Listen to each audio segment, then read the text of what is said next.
I think the day's gone well. The second year we've done ag, and the panelists are really rock stars. We've had some great conversations about AI, how that changes the farm.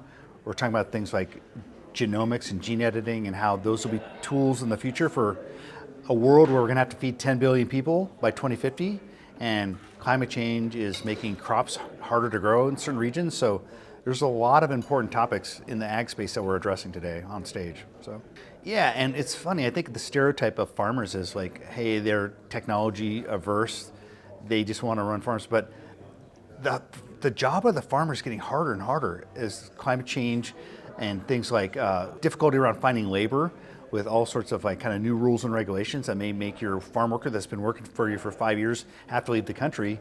Like they need new tools, and so things like automation, artificial intelligence will help bridge this job gap, hopefully help them figure out how to farm in a world where climate change is changing the temperatures and making soil drier, et cetera. So just, it's a really a fascinating topic, and I think ag and farming and the intersection with technology is a really great area for it to explore for conversation. You know, farming is a thin margin business, so like new technologies, but also new ways for them to buy them or rent them, et cetera, I think is really important. And so another thing that we talked about on stage was that how we can make these disruptive technologies not only work in the US, but also how we could take them to countries where there's really poor crop farmers, et cetera. So how do we democratize technology is like a big part of the conversation as well.